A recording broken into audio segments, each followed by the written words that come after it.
Hello everyone, welcome back to my channel.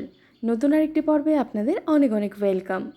এই পর্বে share করেছি ইলিশ মাছের মাথা দিয়ে কচু শাকের রেসিপি। তো সবার প্রথমে এখানে কচু শাক কেটে নিয়েছি।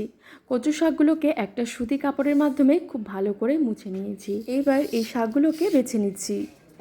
কচু শাকের উপরের খোসাটাকে এইভাবে ছিলে নিয়ে পরিষ্কার করে নিচ্ছি। কচু শাকগুলোকে কেটে ধুয়ে একদম পরিষ্কার করে নিয়ে চলে এসেছি। এবার এগুলোকে সেদ্ধ করে নেব।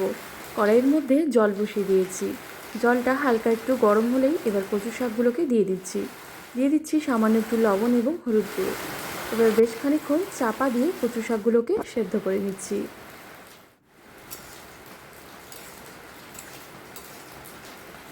বেশ খানিকক্ষণ কচু শাকগুলোকে সেদ্ধ করে নিয়েছি। এবার এগুলোকে ঢেলে নিচ্ছি একটা স্ট্রেনারের মধ্যে। এইদিকে ইলিশ মাছের মাথার মধ্যে লবণ হলুদ ভালো করে মেখে নিয়েছি। এবার এগুলোকে ভেজে নেব।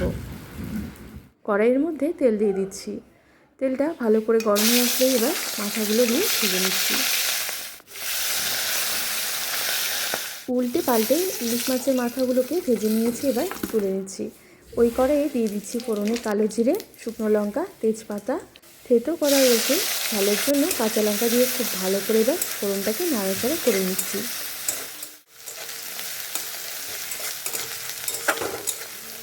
রসুন কাঁচা লঙ্কা একটু ভেজে নিচ্ছি। দিয়ে দিচ্ছি সামান্য হলুদ গুঁড়ো।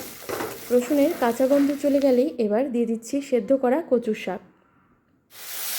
খুব ভালো করে এবার একটু নাড়াচাড়া করে নিচ্ছি। এবার দিয়ে দিচ্ছি পরিমাণ মতো লবণ। আবারও ভালো করে একটু নেড়ে নিচ্ছি। সামান্য পরিমাণে দিয়ে দিচ্ছি একটু চিনি। এবার ভেজে রাখা মাছের মাথাগুলো দিয়ে দিচ্ছি আর একটু চামচের সাহায্যে ভেঙে দিলাম। কচু শাকের মধ্যে এখনও কিন্তু বেশ খানিকটা জল জল আছে। বেশ কয়েক মিনিট আবারও কচু শাকটাকে নেড়ে নিচ্ছি।